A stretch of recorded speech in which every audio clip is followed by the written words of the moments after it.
Freight, a story by Zachary Keneally. Enter Jason, the drug dealer. Jason was the type of guy who you just were sure had been bullied in high school for justifiable reasons, and he was going to get back at the world. His naturally short and scrawny stature was accentuated by his constantly wearing sleeveless gym t-shirts, although I doubt he'd ever been inside of an exercise facility in his life, and the fake chains he wore around his neck managed to look like they were physically weighing him down. His characterized presentation made it impossible to believe any of the stories he made up to fund the whole false gangster persona, but you just knew that he thought of himself as a smooth operator as he sat there bragging and bullshitting about various unbelievable instances that sounded more like a cheap B-movie than anything that could be someone's real life, especially his. He'd tell comically over-the-top stories that were funny, as they would have been an intellectual insult if they were told by anyone else expecting us to believe that they were at all factual accounts, but Jason was such an extreme case that there was a built-in levity to the whole thing. It couldn't be taken too serious. We'd be driving by a certain city landmark and Jason would begin talking like, "You see that alleyway there? That is where I once fought two guys with baseball bats and put them both in the hospital. And they were Hell's Angels. And they were on steroids that I sold to them. And they had guns also, not just bats, but they wanted to dispatch me like a dog to impress their boss with how ruthless they could be. That's how they do it in the mob. Actually, wait, there was not two, but three of them. Sorry, I must have gotten confused about the time I was working as a private investigator for the Clintons and had to defend myself against Illuminati warlords from Croatia." And so on and so on. Okay, Jason. That's nice, Jason. He actually had a decent imagination, and it was one of the more redeemable qualities about him that I liked, because I was supposed to be a writer, and so I was always looking for interesting and uniquely pathological weirdos from which to draw content material for my stories. It's hard to invent a genuine character completely from scratch, and the search for people like him, well, that's how I had ended up in this mess in the first place. I'd been writing for a poker strategy magazine that didn't pay me nearly enough money or give me the recognition that I thought I deserved, and so I defected into a career as a freelance journalist. It quickly became obvious from my lack of ideas and output, as well as dreams that far exceeded anything I could fund monetarily or self-produce with my limited resources, that I needed divine intervention. So I decided to consult with the spirits via a high-dose psychedelic mushroom trip. I didn't have a regular source for these, but this was Vancouver, the drug capital of Canada, and so it didn't take much shopping around to get referred to a guy who referred me to a guy, and guess who that turned out to be? Jason. That's right. My first impression of him was that he was a poser, and I wondered if he was selling drugs to make profit or just to look cool. I guess it was probably both. He said he didn't normally sell mushrooms, but that he had some in stock that were grown upon a special imported wood substrate and were to be consumed by famous people only, like Russell Brand, but that Russell Brand had immediately and randomly gotten sober right before they were finished growing, and Jason was left with the stash. They were the best batch yet, bro. It's always the best batch yet, bro, with drug dealers. But they looked alright, and he gave me a deal on account of the flaking celebrity and whatnot, so I left thinking I'd never see or think about Jason ever again and prepared to trip for a weekend. Unfortunately for me, there was something about Jason, he just had so many of those strange features that mushrooms tend to bring out, that part of my psyche had downloaded his profile and clung onto it like an octopus to a rock for the duration of my trip, as I experienced visions of him stretching, extending, twisting, throbbing, and reshaping in often hilarious and equally frightening ways. These visions had no choice but to be integrated into my quest for creative answers, and so, upon returning to rationality, I had decided on an especially ambitious story. I wanted to write a candid and intimate biopic of the underworld, hoping to catalog the most interesting, funny, sad, evocative, and degenerative stories of junkie lore that were out there to be witnessed. My working theory was that the best stories didn't get written about because they occurred to people who didn't have the means to catalog them as movies or books. Besides maybe William Burroughs, junkies didn't write, at least not well, usually not at all, and so I had a chance at gold if I could inhabit Skid Row as a tourist for just long enough to bring the stories back to the real world with myself intact. And it seemed easy enough at first to slip in and out of the two lifestyles until it ended up getting me bad, and I was stuck. And Jason seemed like a logical starting point. It didn't take long until I had accidentally become a feature of my own story. And although there was something romantic about the gonzo journalism of great authors like Hunter Thompson, I was nothing cool or interesting like him. I was just a fucking loser that had gotten himself addicted to heroin by hanging around heroin addicts. Go figure, right? And now I relied on the services of black market merchants like Jason to supply me with a new expensive need. As I found out, Jason was the right person to pick to find these freaks. He ran a dial-a-dope line that served my neighborhood as well as a few others on the lower mainland of Vancouver. He primarily sold heroin and crack cocaine, but he would occasionally sell other drugs when they were in demand, mostly methamphetamine.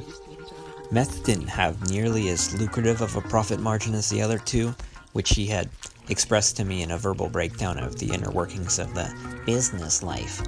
That was the type of thing he liked to talk about, the business life, attempting to sound like a well-educated historian on the microhistory of Vancouver's Skid Row. But I already knew enough about meth from my growing body of personal experiences and things that I had read, cohabitating the world of drugs, to know that this particular detail was one of the few accurate things he told me, without too much embellishment. Selling drugs is something all junkies will do to some capacity in the course of their addictions. There's really no getting around that. The real reason Jason bothered to sell meth, despite its poor monetary incentive, was because it was his drug of choice. He was an addict too, so selling it allowed him to buy in bulk for a discount and sell off the excess to fund his personal use at a cost that wouldn't bury him.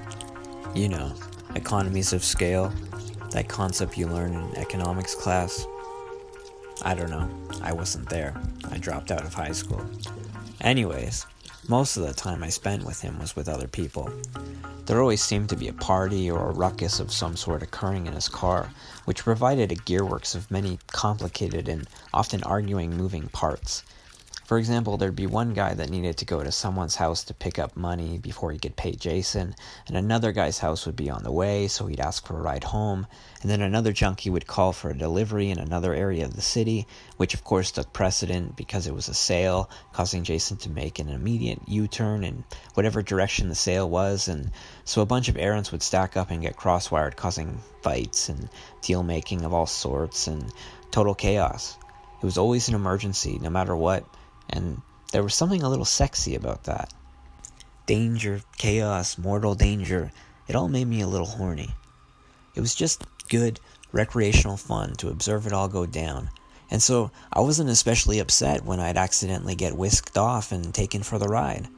He'd say something like, "Get in, I'll just drive you around the block," while determining how much of what drug I wanted and facilitating the transaction. And then he'd end up driving too far and get a call, and we'd be off for an hour or more before he got back to my neighborhood to return me. So I got used to hanging out with all sorts of other weird people, junkies, prostitutes, randoms, people he associated with in his car, and I even took story notes in the back seat, which, on at least one occasion, had caused another junkie to throw a fit, thinking he was in the midst of a sting operation, as he had unfortunately gotten a glimpse of my cell phone as I was composing a sentence that described him, and I apparently looked just like a Fed, even though by then I had scars and scabs all over my face. My hair was greasy, my beard was long and unkempt and scraggly, and I was simultaneously fat and skinny, and generally looked like I was dying.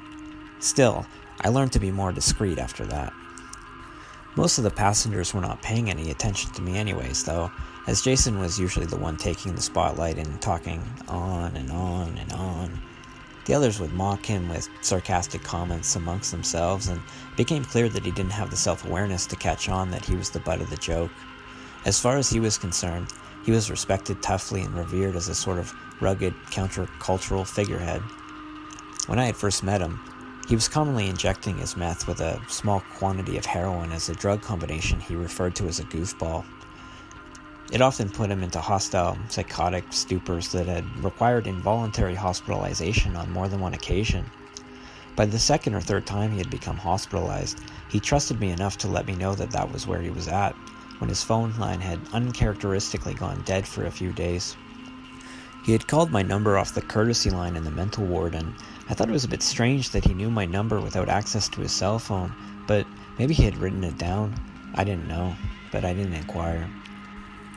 He tried to convince me to visit him so that I could sneak him in some methamphetamine and the materials necessary to use it, saying something like, "Come on, man, it'll be like a covert mission. You'll be a secret agent in training and I can show you the ropes. I have faith in your abilities." I had to stifle my laughter. He really believed he was the protagonist in a spy film. I wasn't going to follow through until I realized I could leverage his situation for a lot of money or free drugs while he had very limited options. And besides that, the so-called mission of smuggling in meth was really as easy as putting it in my pocket and handing it off to him in the visiting room. He said, "I knew I could count on you, man." And I was waiting to get paid and then fuck off out of there, but he ended up offering me an even bigger deal. He said, "Look, I trust you, man, and I appreciate you bringing me some product under tough times. So tell you what, I got customers to look after, so how about I give you the keys to my car and my stash, and you keep business going until I get out of here and get back on my feet. You can keep all the profits. You dig?" Yes, Jason, I dig. I think he got that expression from Charles Manson. My initial intention was to simply rip him off for all of his drugs and sell what I could, use the rest myself, and if I couldn't chop up his car for a few bucks, I'd put a brick on the gas pedal and drive it into a lake and then disappear. I could lay low until I thought of what to do next.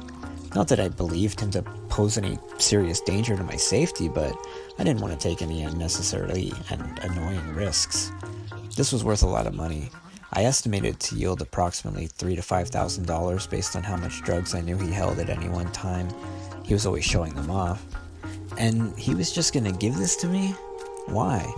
Why did he trust me? He was desperate, sure, but did he really not have anyone else he could call? I went from being certain that I was going to rip him off to having the idea weigh on me, and I didn't want to admit to myself why that really was. I'd begun to feel sympathetic to him over the year and a half that I knew him, and especially considering his situation now. He just looked so defeated in the visiting room of the mental hospital. My primary understanding of the dog-eat-dog world around us was that we all actively knew we were potential suspects in future crimes against each other. We'd all be willing to do any one of us in if the opportunity presented itself. He was presenting me one right now. And getting up on someone else felt almost like a necessary defensive maneuver. Screwing over friends that weren't friends was an inevitable metagame played amongst drug people. We all knew it. We all did it. Jason even once said to me, "If you want to exceed at black market capitalism, you need to take what you can take. You dig, man? Do you pick up what I'm putting down?" So this mistake on his part seemed like a consequence of social Darwinism that I needed to let happen to maintain order in the hierarchy of mankind, or else the Earth might go out of orbit. Or whatever bullshit I told myself to justify the ripoff. But none of that ever ended up happening because, like I said, I felt bad for the guy. And Jason's job was actually a bit of a rush that I enjoyed even more from behind the wheel. I made a lot of money in the week that I did it, so I thought, fuck it. I'll give him his cut, I'll give him his car back, and the excess it's not worth my time. When Jason got out of the nut house, he resumed his job and congratulated me on keeping things orderly. He vowed to quit injecting the goofballs that had put him away, although he wasn't going to give up methamphetamine on its own.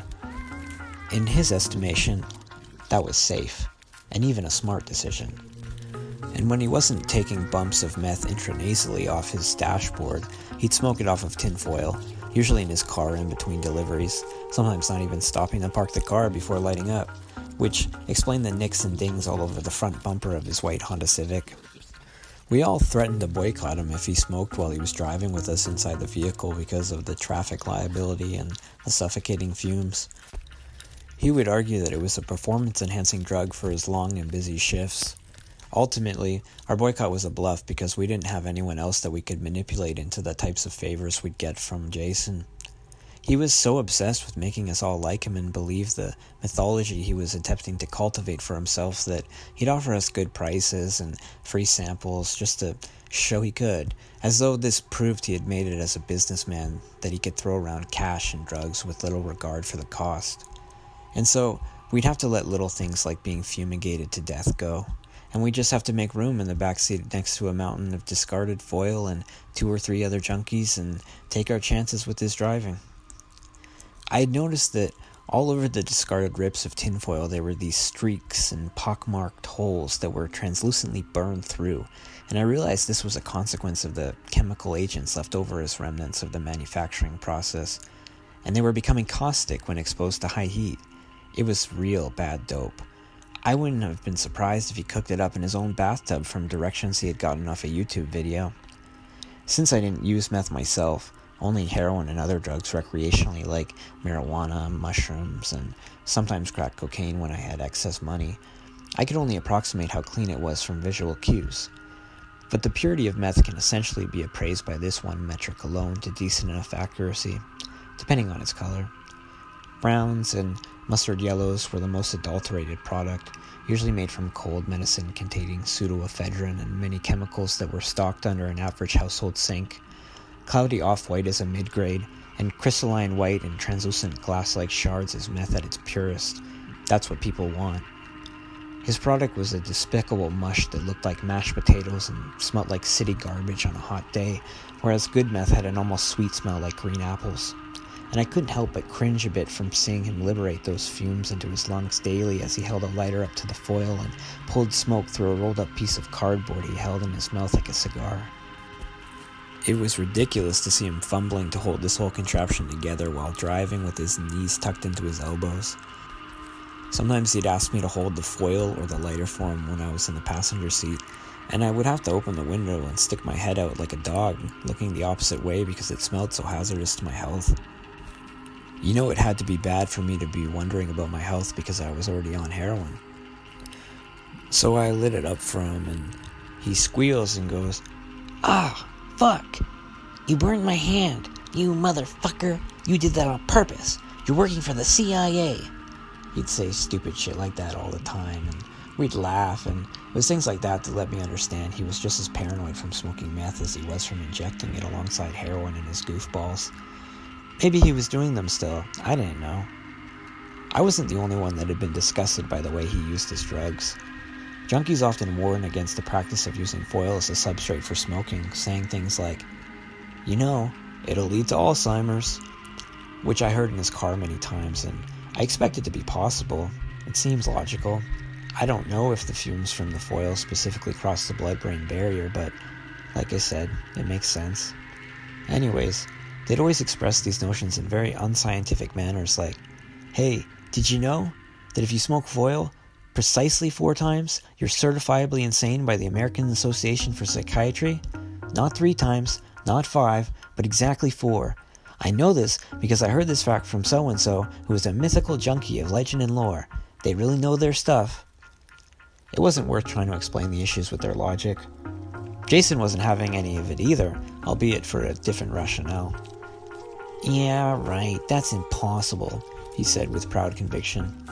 "I'm in perfect condition and recently scored 176 on an IQ test conducted by NASA officials under extreme physical and mental duress as part of a training op. I am becoming an honorary Navy SEAL because I scored so high on my special performance evaluations. The reason I was gone for 2 weeks was because I was on an undercover mission in Afghanistan, but I cannot say any more under punishment of death." Okay, Jason. That's nice, Jason. That 2 weeks he was talking about was the time he was in the mental hospital, and he must have not realized I was in the car. But I didn't say anything, and I allowed the other occupants to argue it amongst themselves, deploying their unsourced junkie science as a means of seeming intelligent, as much as it was simply just a way to pass the time. Junkies always bullshit like that. It's usually harmless. Even though he was our dealer, he was also more than that. I wouldn't call him a friend, but we spent more time together than I would with a purely transactional dealer. Some people will say that junkies can't possibly have friends, just acquaintances that also use drugs, or friends that aren't friends, and this is mostly the case. However, my indoctrination into the lifestyle of addiction increased sufficiently enough that it made sense to see him for greater and more frequent durations, and these interactions softened me up to him as I began to feel sympathetic towards him. It was especially hard to take the fact that I knew he considered me a close friend, maybe the closest he'd ever had. It broke my heart to hear him confess things when we were alone together, like, "Hey man, man, I know you look at me like I'm just a real tough, bad motherfucker, and everyone thinks of me as a badass and all, but I have to admit that this job is getting to me. I do not make friends easily, and I find it hard to get close to people. I hang out with a lot of people, and I got all the bitches on tap, but it's all fucking noise, you know? Like all these people kind of blur into each other. Do you ever notice how the same type of person keeps getting repeated? Like there's maybe 7 or 8 subgenres of humanity, and they just keep repeating. Every new person you meet is just another iteration of those 7 or 8 subtypes. They're all the fucking same. And they could be anyone else, and nothing would be any different. I still wouldn't care. I still wouldn't feel a thing for them. They're all the same, and I really don't know anybody like I know you, man." It was one of the more profound things I had ever heard him say, and since it contradicted his desired image which he coveted so much, I knew what he was really telling me was that I was not like the others, that I was a friend. I could have believed he was softening me up for what came up next, but I didn't think he was capable of such high-level chess moves as to successfully manipulate my emotions to a result. Still, it caught me off guard, and it probably shouldn't have when a few weeks later he called me up after not hearing from him for another 2-week absence, sounding scattered and paranoid, asking me to meet up with him for an important business proposition that he could only discuss in person. Maybe he was going to kill me because he felt emotionally exposed? No, that's not Jason. I didn't think. Maybe he was going to ask me to be his fucking lover. Oh, fuck, I hope not. But that might have been a little bit more likely. I didn't really know what was going to happen. But, like I said, I liked randomness. I liked chaos. I liked to know that things could go bad and that I'd have to make things up on the spot and consult my wit and get out of things based on my own merit alone. He picked me up in his car, which had a massive additional dent in the front bumper that looked indicative of a more serious accident, but I didn't ask him about it because he seemed physically intact. He was also wearing a hoodie instead of his usual stringer tee, which was a bit weird, especially considering it was the hottest summer we'd had on record in over a decade. But I wanted to see how this played out, whatever this was, and so I didn't inquire about his change in style. I thought that maybe he had wanted me to take over his job for a little while again and had gotten himself paranoid that the phone lines were tapped or something like that. If I'm honest, I was a little excited with the prospect. I liked driving and selling drugs, doing his job. It was fun. I kind of understood why he did it, though I might have done it a little bit differently than he did. A little bit safer. I had never been to his apartment before, but when we got there, it was the grungiest apartment I'd ever seen. There was garbage and clothes all over the floor so that I couldn't tell if it was carpet or wood, and there was a potent stench from rotten food or mold, decay, potential asbestos, and a kitchen that had as many chemicals as a science laboratory. There was mad writing and odd symbols scribbled on his walls, and he had a poster board with a bunch of newspapers and magazine clippings linked with arrows and words underlined in circles as if to form a large conspiracy theory. Like the type of thing you see in television shows about criminal investigations. I could not find a single unifying concept within the tangle of ideas. It was definitively gibberish. This was not the house of someone who was mentally stable. He had gone crazy again, and I knew that I would have to get out of there soon, and I was probably taking the bus home.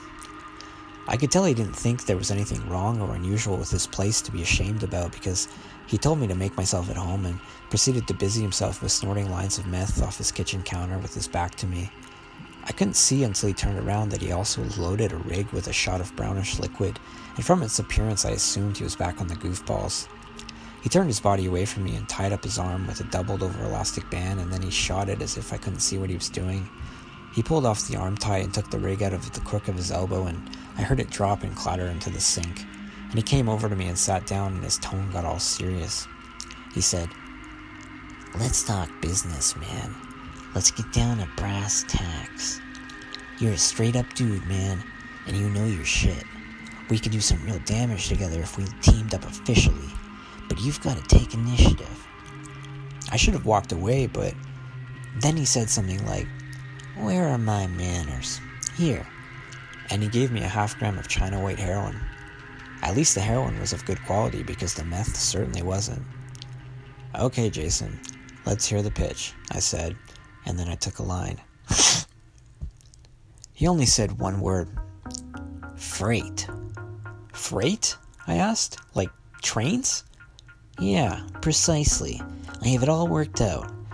Well, sort of. I need your help." I kind of expected him to want me to provide the muscle for a 19th century style shotgun train robbery, but it turned out to be even more stupid and delusional than that. You see, Jason's other hobby besides doing and selling meth was writing graffiti. One of the most common places to tag graffiti was in the train yards, which I knew despite graffiti not really being one of my interests, because Jason had driven us to the train yards many times late at night. And you could see the trains go by in many areas of Vancouver, and they were always covered with tags. Some cars contained full murals, which were quite incredible art at times. I would learn, as he laid out, that these were considered famous pieces, recognizable by name and garnering infamy based on how many years they had stood without being taken down by the city or tagged over by rival gang artists. This was a sign of disrespect tantamount to waging war. He showed me some pictures he had taken in his phone of various graffiti pieces on trains, and I actually recognized some of them. "You see," he said, "they've become such long-standing pieces of art that they've become immune to erasure. They've become accepted by the city as an immutable part of the architecture and the culture. You can't erase something that legendary."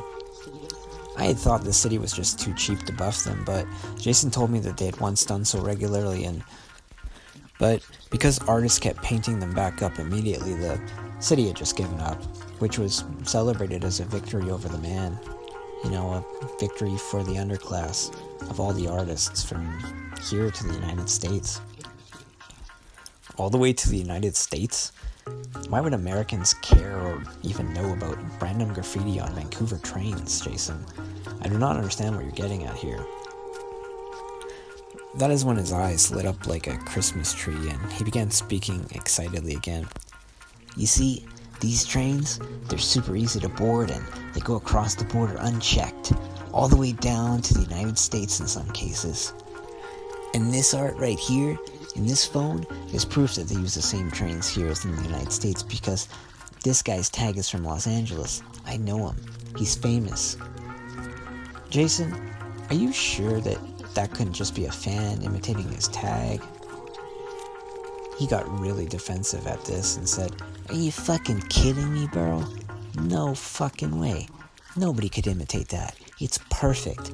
My friend who works in forging government documents swear it's certifiably the same handwriting. He would stand up in a court of law and could convict someone under the death penalty." Notwithstanding the fact that we don't have the death penalty in Canada, I said, "Okay, Jason, but so what?" "So what? So the border guards don't even look in each compartment unless they have a reason to suspect something, and the workers of the train yards wouldn't rat you out if they caught you boarding. Hell, a lot of them buy their crack and meth from me. It's a perfect opportunity," he said, half proud, half angry. "So what is it exactly you want me to do, Jason?" "Come closer," he said, inching beside me on the couch like an awkward virgin attempting a sexual advance. "I want to say this to you, man to man. You know how you said you wanted to smuggle drugs into the United States?" I was quite confused. No, Jason, I do not remember that. That's not my thing. I'm making enough money right now with my writing, and my aspirations are mostly academic once I clean up my act. I was thinking he was just making up more stories in his head, but then he said, "Oh, that's right. I forgot you're a writer. But you definitely said it once. Remember when you were working for me?" And I thought, maybe. I guess it was possible that I had said something similar during that time. I'd been real high for most of it since I had access to all his drug supply and was planning on ripping him off in the first place before I had ultimately aborted the mission. That type of talking is something we all did when we were under the influence of heavy drugs. We'd spent a lot of time spitting out random ideas and plans for what we'd do if we got clean, or if we randomly discovered $1 million, or how we'd execute the perfect heist, and so on and so on. It was like when two young kids have a slumber party and they talk about their dream professions in the future. I had assumed he was operating under the same understanding that we were never going to carry out any of this, but maybe he had gotten confused in his paranoia and his fantasies. Jason kept talking shop, and it made less and less sense. Our marijuana is stronger and cheaper to produce than theirs down in California, and Los Angeles has better deals on crack cocaine. We could make a killing in the arbitrage. Jason, you don't even fucking sell marijuana, I said, and I think I know where this is going, and I'm just gonna stop you right there.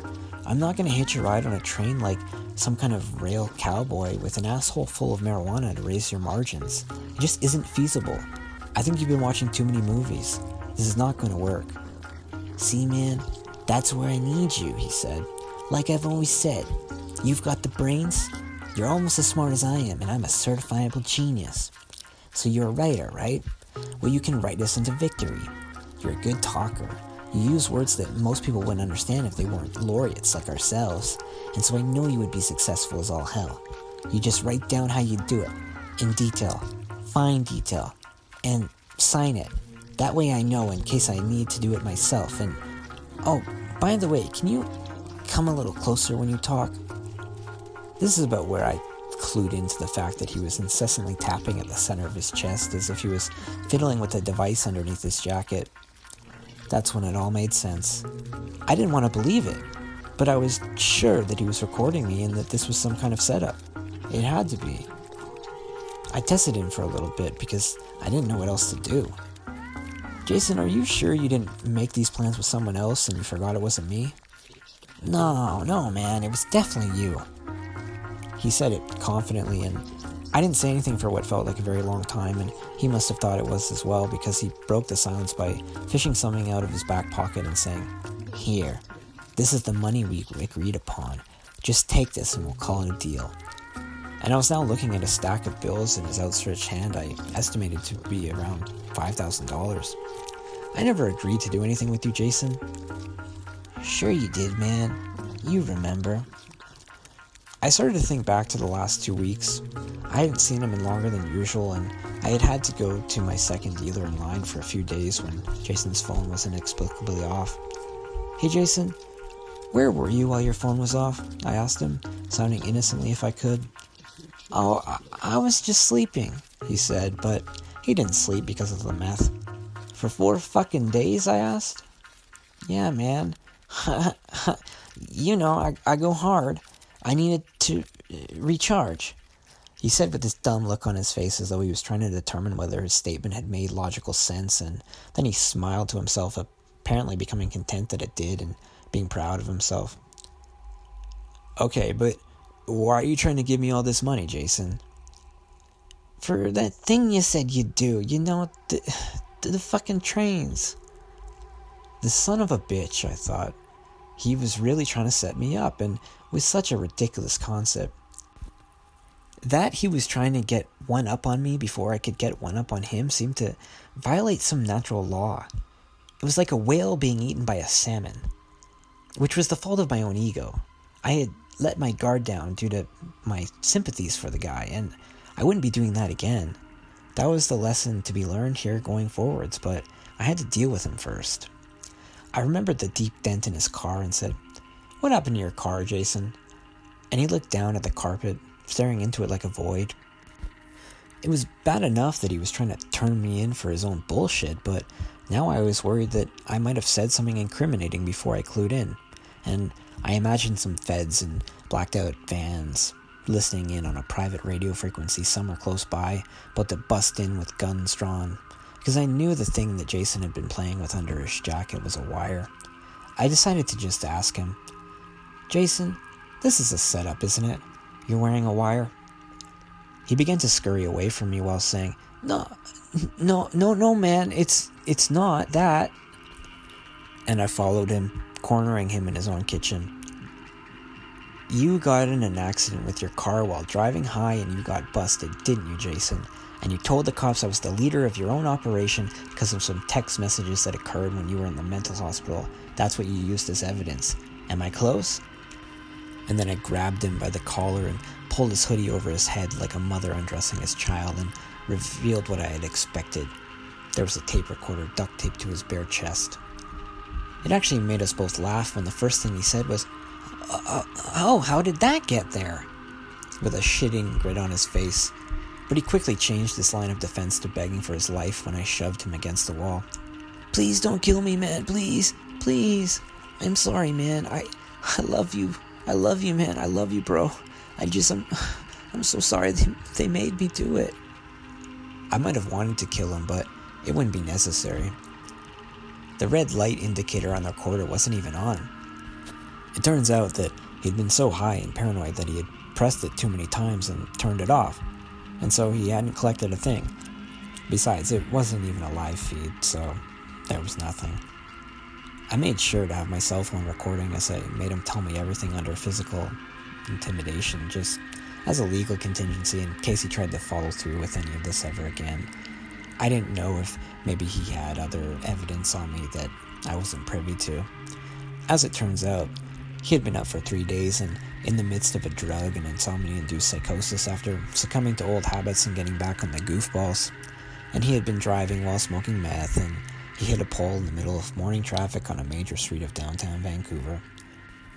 He had been so paranoid that someone would steal his product from his place that he'd been bringing all of it with him during his drops, and so the cops found enough to put him away for a very long time, after quickly deducing from his field sobriety test that he was on something and searching the vehicle, finding it all.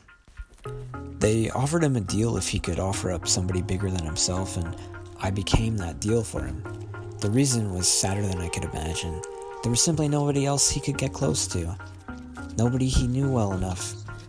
Nobody bigger existed for the meth charge. I had been right, and he had been manufacturing it in his own fucking home. As for the source of heroin and crack that he sold, I'm not entirely sure what went down with this.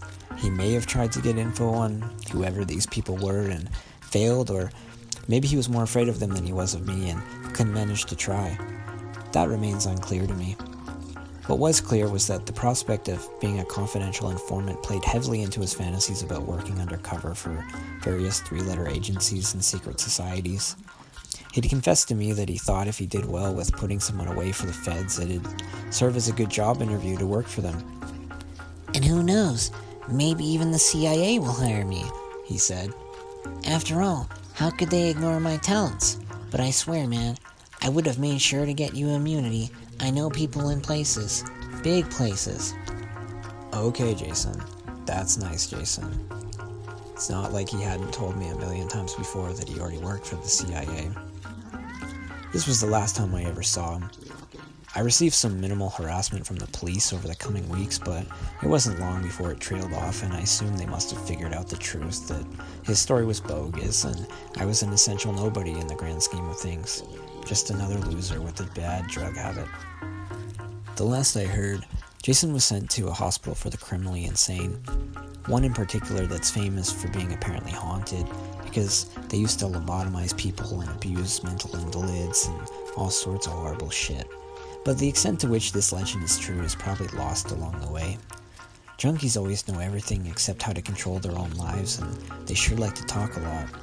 I'm not keen to believe it all, but I've sure heard some crazy shit that turned out to be true, and some very boring and basic lies. It's all a a combination of reality and fantasy down there in the skids. Everything's partially true. Nothing's fully false. Nobody is who they really are. Nobody knows who they are. I don't know if that nut ward is actually where Jason ended up, but he was gone from my life forever after that. I moved on to the next dealer like the rest of us did, and I lost track of all those faces and all those names I had met in Jason's car. I met new faces and new names with new stories to tell, and the cyclical roster of new junkies came and went seasonally as though it was a natural order. Many overdosed. Some went to jail. Some got murdered. Some disappeared mysteriously, and some moved away. Some went to mental hospitals. And a lucky few got clean and moved on with their lives. As for Jason's legacy, well, he's just another story that only surfaces occasionally now. Another anecdote of junkie lore told between friends that aren't really friends. They'd all like you to know that they know something about something exclusive, private, cool, interesting, smart. This story only really comes up for that reason. Or, sometimes, it's just another way to pass the time in a car full of junkies.